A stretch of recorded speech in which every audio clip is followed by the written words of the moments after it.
बात करेंगे बदलती सियासी सूरत हाल की, क्योंकि इमरान खान साहब ने जलसे से जब खिताब किया पिंडी में लॉन्ग मार्च के जो शुरका थे, जो कारकुनान थे, उनसे खिताब करते हुए और कुछ ऐलानात किए उन्होंने। ख़ास तौर पर केपी असम्बली और दीगर सूबाई असम्बलियों से इस्तीफ़े देने की बात उन्होंने की और बहुत तनकीद का निशाना बनाया उन्होंने मौजूदा हुकूमत को, ख़ास तौर पर मुआशी इस्तेहकाम के हवाले से। उन्होंने बहुत कंपैरिजन भी किया कि जब पीटीआई की हुकूमत थी तो चीज़ें कितनी बेहतर थीं और अब कितनी वर्स्ट हो चुकी हैं।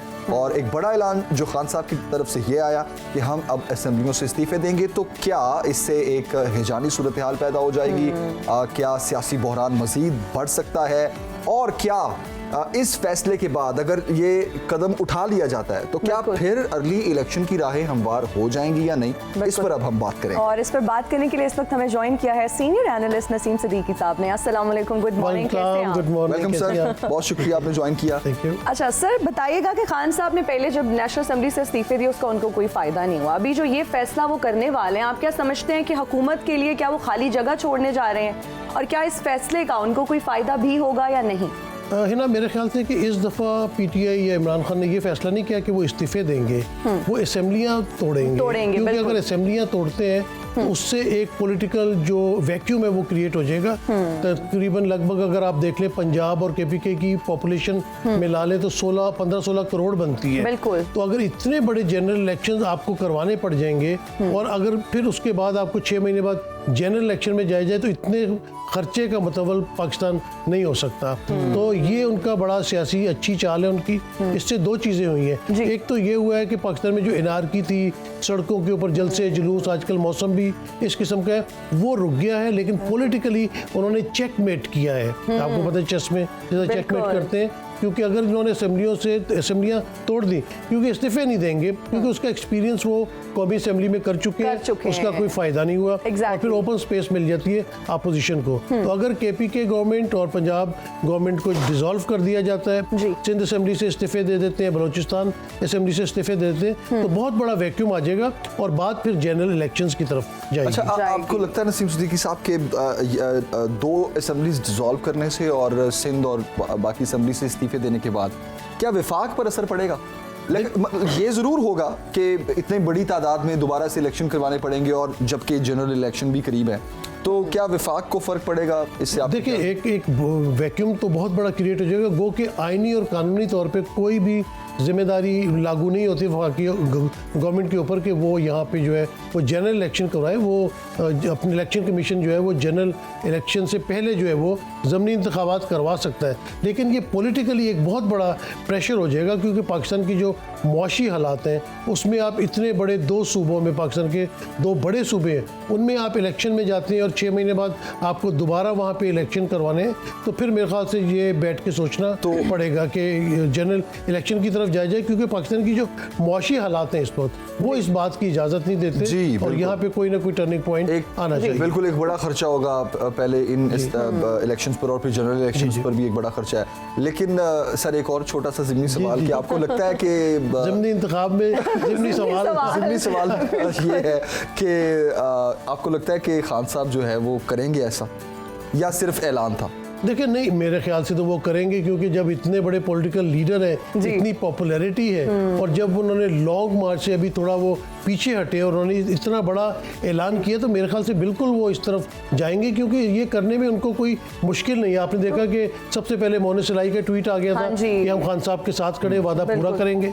कल वीडियो पैगाम आ गया परवेज इलाही साहब का, तो इसका मतलब है कि बातचीत चल रही है। अब सिर्फ उन्होंने टाइम का डिसाइड करना है कि किस टाइम पे आके, क्योंकि खैबर पख्तूनख्वा में तो कोई मसला है ही नहीं, क्योंकि टोटली उनकी अपनी गवर्नमेंट है। पंजाब में कोalition गवर्नमेंट है, लेकिन वो भी 10 सीटें हैं और परवेज इलाही साहब ने जब आके कह दिया तो मेरे ख्याल से इस बात से वो पीछे नहीं हटेंगे। मेरे ख्याल से 1-2 दिन का मजीद इंतज़ार है, क्योंकि जो अहम तैनाती होनी थी वो हो गई, उसका इंतज़ार था। उस पर खान साहब ने बहुत मैच्योरिटी का सबूत दिया है कि वहाँ पे कोई कंट्रोवर्सी नहीं आने दी, और यही हमारे पॉलिटिशियंस को देखना चाहिए कि जहाँ पे पाकिस्तान का इंटरेस्ट है वहाँ पे अपनी जो कोई भी आपकी अदावत है या कुछ चीज़ उसको पसे पर्दा रखना चाहिए। बिल्कुल। अच्छा नसीम साहब बताइएगा कि असेंबलियाँ छोड़ने से खान साहब को फायदा क्या होगा, सियासी फायदे की बात करते हैं। देखिए वो बेसिकली वफाक में गवर्नमेंट बनाना चाह रहे हैं, क्योंकि पंजाब में तो ऑलरेडी उनकी है, खैबर पख्तूनख्वा में है, गिलगित बल्तिस्तान में है, आज़ाद कश्मीर में, क्योंकि जो पाकिस्तान के मुआशी हालात जा रहे हैं वो बहुत परेशान कुन है। अगर आप किसी दिन किसी इकोनॉमिस्ट को बुलाती हैं और उससे पूछती हैं तो पाकिस्तान डिफ़ॉल्ट के बहुत करीब है। अच्छा यही बात कही जा रही थी जब इमरान खान की हुकूमत के खिलाफ वोट ऑफ नो कॉन्फिडेंस लाए कि पाकिस्तान दिवालिया के करीब था, लेकिन मुझे नहीं समझ आती कि कैसे दिवालिया के करीब था। आपको पेट्रोल 150 का मिल रहा था, डॉलर 180 का था, अपना हमारी जो टैक्स कलेक्शन थी वो बेहतरीन थी, एक्सपोर्ट्स हो रही थी, एहसास प्रोग्राम के जरिए पैसे गरीबों में बांटे जा रहे थे, नौजवानों को कर्जे दिए जा रहे थे। जीडीपी हमारी 6 पे पहुंची हुई थी। तो लेकिन अब देखें अब हालात बहुत ज़्यादा ख़राब है। तो खान साहब का यही कहना है कि अगर 6-7 महीने मुझे इलेक्शन के लिए इंतजार करने में कोई हर्ज नहीं है, लेकिन पाकिस्तान की जिस तरह इकोनॉमी डाउन दी ड्रेन जा रही है उसके लिए तमाम लोगों को मिल बैठ के कोई ना कोई हल निकालना चाहिए। तो नसीम सिद्दीकी साहब अगर खान साहब चलिए इलेक्शन जीत जाते हैं और फिर हुकूमत में आते हैं, बताइएगा कि क्या वो इस सारी सिचुएशन को हैंडल कर पाएंगे, इन हालात से किस तरह से वो निपट पाएंगे? देखिए बहुत मुश्किल सिचुएशन होगी, और जिस तरह बरतानिया में होता है कि वहाँ पे जो भी अपोजिशन पार्टी होती है वो अपनी शेडो कैबिनेट बनाती है और वो सजेशंस देती है। तो मैंने इमरान खान साहब के जलसे जुलूसों में जो बातें सुनी हैं उसमें वो क्रिटिसाइज तो बहुत करते हैं कि चोर है, उन्होंने करप्शन की फलां की, लेकिन इकोनॉमी को बेहतरी किस तरह लाई जाएगी उसके बारे में भी कोई सजेशन होनी चाहिए, कोई प्लान होना चाहिए। अगर इसी टीम के साथ आएंगे जो टीम उनके साथ पहले थी तो देखना पड़ेगा कि किस तरह परफॉर्म करेंगे। बहुत मुश्किल हालात होंगे, लेकिन इसमें दो चीज़ें हैं। एक तो अगर कोई भी गवर्नमेंट आ जाती है, इलेक्शन होते हैं, लाजमी नहीं कि इमरान खान साहब ही आए, नवाज शरीफ साहब आ जाते हैं, आसिफ अली जरदारी आ जाते हैं, कम से कम जो फॉरेन इन्वेस्टर है उसको ये श्योरिटी होगी कि ये जो नई हुकूमत है ये 5 साल के लिए आई है। इमरान खान साहब आते हैं तो पता होगा कि ये 5 साल के लिए आए, और हमारी हुकूमतों को पार्लियामेंट को वक्त पूरा करना चाहिए ताकि जो लोकल इन्वेस्टर है उसने भी इस वक्त जो इन्वेस्टमेंट है ना उसको रोका हुआ है, वो पैसा बाहर नहीं निकाल रहा। वो कह रहा है कि अनसर्टेनिटी है, इंस्टेबिलिटी है, लोग इन्वेस्ट नहीं कर रहे। तो इस वक्त अगर आप एक्सपोर्टर से जाके पूछे तो जो इंटरबैंक में डॉलर का रेट है वो 230 है, लेकिन 250 का भी आपको ओपन मार्केट से नहीं मिल रहा। पॉइंट ये कि मिल ही नहीं रहा। 270 का पाउंड है इंटरबैंक में, लेकिन आपको 290 का भी नहीं मिल रहा। तो जब ये मामला होंगे तो जब आप एक्सपोर्ट नहीं करेंगे, जब तक डॉलर आपके बाहर से नहीं आएंगे तो आपकी इकोनॉमी कैसे दुरुस्त होगी।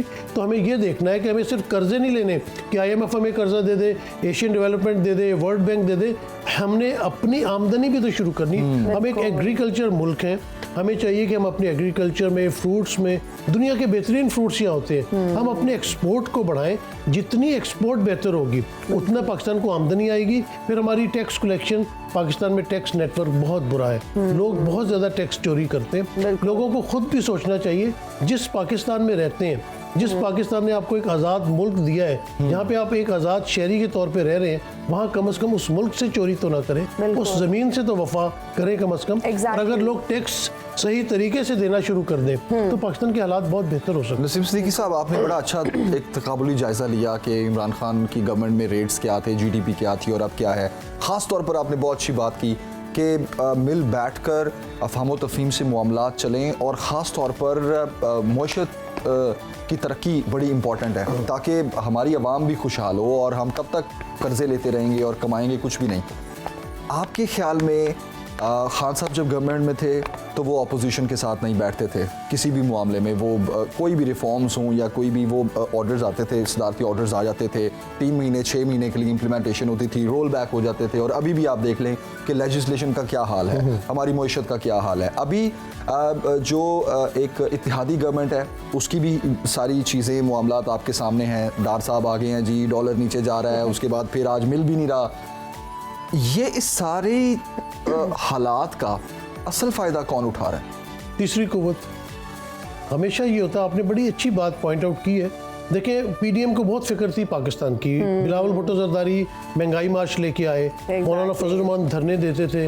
अब क्या अवाम के ऊपर महंगाई का बम नहीं फूट रहा? एग्जैक्टली। अवाम के पास आप जाते हैं वोट लेने के लिए, वो आपको इलेक्शन में वोट किस लिए देते हैं कि आप उनके मसाइल हल करेंगे कौमी असेंबली में जाके, सेनेट में जाके।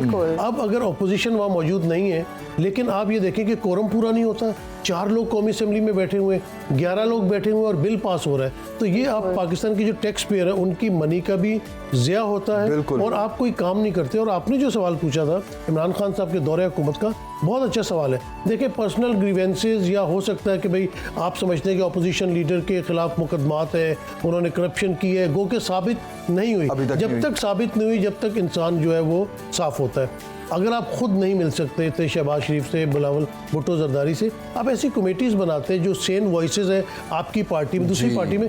जब तक सियासतदान आपस में मिल के नहीं बैठेंगे, तीसरी कुव्वत वहाँ पे फ़ायदा उठाएगी। तीसरी कुव्वत से मुराद मेरा है कोई भी, पाकिस्तान को अंदरूनी और बैरूनी ख़तरात रहते हैं, कोई भी बाहर से फॉरेन एजेंसीज जो इस बात का फ़ायदा उठा सकती हैं और उठाती भी हैं। देखिए पाकिस्तान में जो दहशत गर्दी होती है, वज़ीरिस्तान में हो या बलूचिस्तान में हो, उसमें जो बैरूनी हाथ है वो शामिल होता है। तो अगर सियासतदान कुछ अरसे के लिए अपनी लड़ाई को छोड़ दें और पाकिस्तान के बारे में सोचें, क्योंकि पाकिस्तान है तो हम सब है, उन लोगों से आज़ाद मुल्क की आप कीमत पूछें, वक़्त पूछें जो मकबूजा कश्मीर में रह रहे हैं या फ़लस्तीन में रह रहे हैं, कि एक आज़ाद मुल्क कितनी बड़ी अल्लाह ताला की नेमत है। तो नसीम सिद्दीकी साहब, अगर इतना कुछ वाज़ेह होने के बाद, इतना कुछ एक्सपोज होने के बाद, तीसरी कुव्वत हो या जिसको भी फ़ायदा हो रहा है, ये फिर भी एक टेबल पे नहीं बैठते, इसको कम अकली कहेंगे या अपने अपने फ़ायदे की गेम कहेंगे? देखिए मुझसे सब उम्र में बड़े हैं, मैं बड़ी कदर करता हूँ सारे लीडरान की पाकिस्तान की। कम अकली तो मैं नहीं कहूँगा, लेकिन मतलब ये है कि अक्लमंदी कम अज़ कम नहीं है। देखिए ना, इनको मिलजुल के बैठना चाहिए। आपने देखा कि जब सेकेंड वर्ल्ड वॉर हुई, हम तो उस वक्त पैदा भी नहीं हुए थे, हम तो तारीख में पढ़ते हैं ना, यूरोप में कितनी तबाही मची, लाखों लोग मारे गए पूरे यूरोप में और खरबों का नुकसान हुआ। लेकिन आखिर में उन्होंने क्या किया, वो टेबल के ऊपर बैठे, उन्होंने मामलात को हल किया है। अब आप गाड़ी लेके निकले, पूरे यूरोप की आप सैर करें, कोई मुल्क में बॉर्डर नहीं है वहाँ पे। उन्होंने जो है वो अपना ट्रेड करते हैं, उनको समझ आ गई कि जंगो जदल, लड़ाई झगड़ा मसले का हल नहीं है। तो यही सियासतदानों के लिए भी है कि लड़ाई झगड़ा मसले का हल नहीं है, एक लिमिट रखें, एक रेड लाइन रखें। अब आप देखें कि पाकिस्तान में पॉलिटिकल पोलराइजेशन इतनी बढ़ गई है कि इमरान खान साहब के ऊपर कातलाना हमला हो जाता है, एहसन इकबाल साहब के ऊपर कातलाना हमला हो जाता है। आप एक मुल्क में रह रहे हैं, मुसलमान मुल्क में, और तमाम लोग यहाँ पे मुसलमान हैं, कुछ अकलियतें भी हैं। तो अगर प्यार मोहब्बत हम बांटेंगे तो वो हमें ही उसका फ़ायदा होगा, बाहर वाले किसी को फ़ायदा नहीं होगा।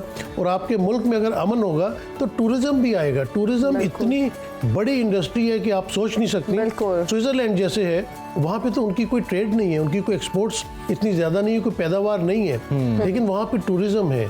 तो पाकिस्तान इतने अल्लाह ताला की इतनी बड़ी नेमत है, यहाँ पे हर किस्म के मौसम है, फल सब्जी, क्या कुछ नहीं है, बहुत खूबसूरत मुल्क है, बहुत खूबसूरत लोग हैं। बिल्कुल, आपने बड़ी अच्छी बात की सेकेंड वर्ल्ड वॉर की, खासतौर पर जिसके बाद सब टेबल पे बैठे और टेबल पे बैठने के जो नताइज सामने आए, आज हम देख रहे हैं कि डेवलप्ड कंट्रीज हैं और स्ट्रॉन्गेस्ट इकोनॉमीज हैं।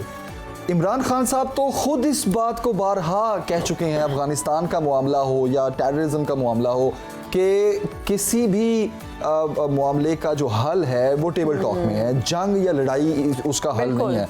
तो इमरान खान साहब क्यों नहीं टेबल पे बैठते? ये वो तो कहते हैं ना कि बहुत अच्छा सवाल है, दूसरों को नसीहत खुद मियां फसीहत, ये बात करनी चाहिए, बिल्कुल उनको बैठना चाहिए। और अच्छा चले, कुछ ग्रीवेंसेस ऐसे होते हैं, कुछ मामलात ऐसे होते हैं कि आप नहीं बैठ पा रहे, आप अपने कम से कम लोगों को तो भेज सकते हैं। आपके जो मिनिस्टर्स रह चुके हैं, जो सीनियर लीडर हजरात हैं पीटीआई के अंदर, वो राब्ते कम से कम रखें। मतलब आप मोदी से मुज़ाकरात कर सकते हैं, व्लादिमीर पुतिन से कर सकते हैं। आप कहते हैं कि जो बलूचिस्तान में हमारे भाई नाराज़ हो गए, पहाड़ों पे चले गए, वो वापस आ जाए, हम उनसे मुज़ाकरात करेंगे। लेकिन अपने लोगों से, जो सियासी लोग हैं, उनसे मुज़ाकरात नहीं करेंगे। ये मुज़ाकरात के दरवाजे बंद नहीं होने चाहिए। सियासतदानों को अपने फैसले खुद करने चाहिए। अगर वो खुद फैसले नहीं करेंगे तो फिर जो मैं कहता हूँ कि तीसरी कुव्वत को मौका मिल जाता है। कहते हैं कि जी अपना जमहूरियत का कत्ल हो गया, जमहूरियत को डीरेल कर दिया, तो फिर इसमें कसूर किसका? और बाहर वाले तो हमेशा लड़वाते रहेंगे। आप वैसे भी दो लोगों की लड़ाई हो रही हो ना, और उसमें कोई तीसरा बंदा आ जाए, लड़ाई कभी खत्म नहीं होती। जब वो दो आपस में में बैठते हैं तभी लड़ाई खत्म होती है। तीसरा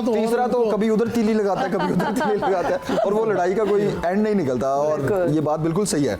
हम अभी आजाद कश्मीर जी अपने रिपोर्टर के पास जा रहे हैं, रिजल्ट्स लेते हैं हम वकास काज़मी के पास। जी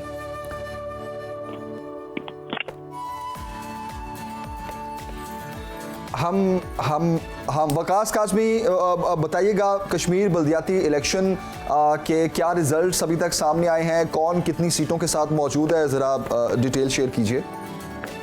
जी जुनैद, इलेक्शन का अमल गुज़श्ता रोज जो पोलिंग का अमल है वो मुकम्मल हो चुका है और नताइज जो हैं वो अभी तक आने का सिलसिला जारी है। अगर मैं आपको ऑफिशियल जो नताइज हैं इलेक्शन कमीशन की जानिब से जारी किए गए हैं उनकी अगर डिटेल बताऊं तो मेंबर डिस्ट्रिक्ट काउंसिल के लिए जो आज़ाद उम्मीदवार थे वो 4 इस वक्त कामयाब हुए। पाकिस्तान मुस्लिम लीग नून के 3, पाकिस्तान तहरीक इंसाफ के 9, पाकिस्तान पीपल्स पार्टी के 4, मुस्लिम कॉन्फ्रेंस का 1, और इसी तरह मेंबर यूनियन काउंसिल के जो नताइज अब तक सामने आए उनमें से 26 आज़ाद उम्मीदवार कामयाब हुए हैं। पाकिस्तान मुस्लिम लीग नून के 36 उम्मीदवार कामयाब हुए, पाकिस्तान तहरीक इंसाफ के। इसी तरह की जो सूरत हाल है अभी तक जो इलेक्शन कमीशन की जानिब से जो सरकारी नताइज उनके आने का सिलसिला जारी है। तमाम जो हमने गैर हतमी गैर सरकारी नताइज अब तक हमने इकट्ठे किए हैं, सुनो टीवी की जानिब से इकट्ठे किए, उनमें वादिया नीलम की जो 15 कुल यूनियन काउंसिल्स हैं उनमें से पाकिस्तान तहरीक इंसाफ 8 सीटों पर कामयाब हो चुकी है। इसी तरह पाकिस्तान पीपल्स पार्टी ने 2, पाकिस्तान मुस्लिम लीग नून ने 3 सीटों पर जबकि 2 आज़ाद उम्मीदवार कामयाब हुए। इसी तरह जो डिवीजन मुजफ्फराबाद का जिला झेलम वैली उसमें कुल जिला कौंसिल की 18 नशिस्तें थी जिनमें से 10 नशिस्तों पर पाकिस्तान तहरीक इंसाफ कामयाब दिखाई दे रही है और पाकिस्तान मुस्लिम लीग नून और पाकिस्तान पीपल्स पार्टी ने कुल 8 नशिस्तें हासिल की। और जिला मुजफ्फराबाद बिलखुसूस मुजफ्फराबाद शहर की अगर बात की जाए तो जिला मुजफ्फराबाद की जो कौंसल्स हैं 41 उनकी कुल तादाद है जिनमें से अब तक के जो नताइज गैर हतमी गैर सरकारी उनमें 17 पाकिस्तान पीपल्स पार्टी ने जीती है, PTI ने 16 सीटों पर कामयाबी हासिल की है, पाकिस्तान मुस्लिम लीग नून ने 2 जबकि मुस्लिम कॉन्फ्रेंस ने 3 और 2 अब तक आज़ाद उम्मीदवार जो हैं वो कामयाब हुए। और ओवरऑल जो सूरत हाल है मुजफ्फराबाद डिवीजन में वादिया नीलम और वादिया झेलम में हमें थोड़ा सा जो पाकिस्तान तहरीक इंसाफ है वो आगे दिखाई दे रही है। तमाम जो आज़ाद उम्मीदवार हैं वो भी बड़ी तादाद में कामयाब हुए हैं। तो जब ये मुकामी हुकूमतों का क़याम अमल में आएगा तो आज़ाद उम्मीदवारों का जो वोट है वो काउंट किया जाएगा कि वो क्या मुत्तहिदा अपोजिशन के साथ जाते हैं या फिर पाकिस्तान तहरीक इंसाफ की तरफ जाते हैं। जबकि जो मुजफ्फराबाद शहर की सूरत हाल है उसमें पाकिस्तान मुस्लिम लीग नून जो है वो सबसे आगे है और इस तरह लग रहा है कि जो मेयर है मुजफ्फराबाद का जो दारुल हुकूमत आज़ाद कश्मीर का वो जो मुत्तहिदा अपोजिशन की जमातें वो आसानी बनाने में कामयाब हो जाएगी। ताहम वादिया नीलम और जिला झेलम में जो है वो आज़ाद उम्मीदवार अपना किरदार अदा करेंगे। बिल्कुल सही, बहुत शुक्रिया आपका वकास, आपने हमें तफसीलन आगाह किया। अभी चूँकि ये गैर हतमी गैर सरकारी नताइज हैं और 74 में से 73 का ये रिज़ल्ट आया है सामने। नसीम सिद्दीकी साहब, 31 साल बाद ये बल्दियाती इलेक्शन हो रहे हैं आज़ाद कश्मीर के, और अभी मैं कल ही देख रहा था कि सोशल मीडिया पर ट्विटर पर एक तूफान बरपा था कि हम इतनी सीटें ले गए। अब मैं नाम नहीं लेता तो, लेकिन फिर भी जो रिजल्ट्स हैं वो तो कुछ और बता रहे हैं। और जी बिल्कुल, वो 12 सीटों के ऊपर बहुत उछल कूद हो रही थी कि 12 सीटें लेंगे, लेकिन अभी तकरीबन गैर हतमी भी जो नतीजा आया उसमें PTI के पास 33 सीटें हैं, पीपल्स पार्टी के पास 23 हैं और फिर वही 10-12 जो है मुस्लिम लीग नून के पास है। अच्छा, पीपल्स पार्टी की बड़ी अच्छी परफॉर्मेंस है कश्मीर में, उन्होंने पहले भी वहाँ पे जो इलेक्शन हुए थे वहाँ पे उन्होंने काफ़ी सीटें जीती थी और अभी बल्दियाती इंतखाबात में। अच्छा जमील, मैं आपको बताऊं कि ये जो बल्दियाती इंतखाबात है ना, ये समझे कि हमारे जो मुआशी हब है या समाज है उसकी रीढ़ की हड्डी की हैसियत रखते हैं, क्योंकि जो हमारे MNAs हैं MPAs हैं इनका काम कानून साजी है, इनका काम गलियां बनवाना गटर बनवाना ये काम इनका नहीं होता। तो जो लोअर लेवल पे काम होते हैं वो बल्दियात के जरिए होते हैं। और अगर आप यूरोप में भी देखें, आप इस दफा गर्मियों की छुट्टियां लंदन में मना के आए हैं, वहाँ पे आपने देखा कि जो लोकल काउंसिल होती है ना वो अथॉरिटी होती है और वो टैक्स भी आपसे कलेक्ट करती है और वो आपको फैसिलिटीज भी देती है। तो ये बहुत अच्छी बात है कि आज़ाद कश्मीर में 31 साल बाद बल्दियाती इंतखाबात हुए। मैं तो कहता हूँ पूरे मुल्क में होने चाहिए। इस बात के ऊपर सुप्रीम कोर्ट को ज़बरदस्त किस्म का एक्शन लेना चाहिए और फौरी तौर पर पूरे पाकिस्तान में बल्दियाती इंतखाबात होने चाहिए। उससे ये होता है कि जो लोअर लेवल पे आवाम है ना उनको जो है बेनिफिट्स। बिल्कुल बिल्कुल बिल्कुल, आपने बिल्कुल सही कहा कि स्ट्रीट लाइट किसने ठीक करनी है या सड़क के मामलात हैं। अच्छा, आपने कितनी अच्छी बात की कि डेवलप्ड कंट्रीज UK में आपके जो काउंसिल है वही आपका टैक्स भी इकट्ठा कर रही है। लाइक आपकी जो हायरार्की है वो कितनी स्ट्रांग है और कितनी ट्रांसपेरेंट है। ठीक है, और हमारी जो हायरार्की है और जो एक सिस्टम है वो ट्रांसपेरेंट तो दूर की बात। मैं आज जमील यहाँ पे बैठा हूँ और काफ़ी अरसे से लंदन नहीं गया, लेकिन मेरा घर वहाँ पे मौजूद है और मेरे बैंक से 150 पाउंड जो है वो एवरी मंथ जो है वो काउंसिल टैक्स निकल जाता है, क्योंकि आप हो या ना हो उन्होंने जो आपको सर्विसेज प्रोवाइड करनी, फिर वो सर्विसेज प्रोवाइड भी करते हैं। देखें, वो आपका कूड़ा उठाने डेली बेसिस के ऊपर आते हैं, उसको डंप करते हैं, आपकी रोड्स का ख्याल रखते हैं, आपकी स्ट्रीट लाइट्स का ख्याल रखते हैं। आप कोई भी उनको प्रॉब्लम अपनी बताएंगे वो उसको सॉल्व करते हैं। तो हमें कहीं और नहीं जाना पड़ता। मुझे नहीं पता हमारे इलाके का वहाँ पे एमएनए कौन है, एमपीए कौन है, पुलिस कमिश्नर कौन है, हमें किसी का नाम नहीं वहाँ पे पता। हमें सिर्फ अपने काउंसिल का एड्रेस पता है, टेलीफोन नंबर पता है, वो हमारी सारी प्रॉब्लम सॉल्व करते हैं। तो ये बहुत अच्छी चीज़ होती है। पाकिस्तान में भी जब बल्दियाती निज़ाम था मेरे ख्याल से मुशर्रफ साहब के दौर में, तो आप देखें कि कराची कितना खूबसूरत था। उस वक्त के मेयर अपना मुस्तफा कमाल साहब ने बड़ी अच्छी परफॉर्मेंस दी। लाहौर में मियां आमिर महमूद साहब थे। तो इस तरह अगर ये सिस्टम बना दें, और बनाना चाहिए, क्यों नहीं बनाते। और बल्दियाती निज़ाम में ही जितना काम हुआ है, कराची लाहौर की आपने मिसाल दी, जी, इसके अलावा फैसलाबाद, बिल्कुल मुल्तान वो में हर जगह। अच्छा, वो मिसाल अब कहीं नहीं मिलती जो बल्दियाती लेवल पर काम हुए। वो आप उठा के देख ले, मुशर्रफ साहब के दौर के बाद अभी उसकी वजह ये होती है कि जो काउंसलर होता है ना वो आपके मोहल्ले से होता है और वो एक्सेसिबल होता है। आप रोज उसके घर पहुंच जाते हैं, ठीक है ना, आप उसको पकड़ लेते हैं, रोक लेते हैं। और गाड़ियों के काफिले को रोकना जो बड़ी बात, वो बड़ा मुश्किल हो जाता है कि बड़ी बड़ी गाड़ियों के सामने आएंगे तो अपनी जान को खतरा है। और काउंसिल लेवल पे बिल्कुल मैंने बार बार आपको कहा ना, क्योंकि मैंने आधी दुनिया देखी हुई है। पाकिस्तान दुनिया का खूबसूरत तरीन मुल्क है और इसके लोग जितने एनर्जेटिक हैं, जितने टैलेंटेड हैं, जितने हमारे यंगस्टर्स हैं, तो इनको हम क्यों नहीं यूज करते। हम क्यों ये अपना टैलेंट जो है वो जाया कर रहे हैं। अल्लाह ताला की जो हमें नेमतें बरकतें मिली हुई हैं, हम उसकी क्यों ना शुक्रिया अदा करें। बिल्कुल ऐसे, बहुत बिल्कुल ठीक कहा आपने नसीम सिद्दीकी साहब, बहुत शुक्रिया आपके वक्त के लिए। Thank you. और बहुत अच्छी, थैंक यू वेरी मच, बहुत अच्छी और सैर हासिल गुफ्तगू रही और बड़ा अच्छा तज्जिया जो है नसीम सिद्दीकी साहब ने बल्दियाती इलेक्शन पर भी, और ख़ासतौर पर इमरान खान साहब ने जो ऐलान किया है। अब लेट्स सी आने वाले दिनों में क्या होता है। उम्मीद करते हैं कि सियासी बहरान भी संगीन ना हो और मुआशी इस्तेहकाम भी हमारे मुल्क में आए।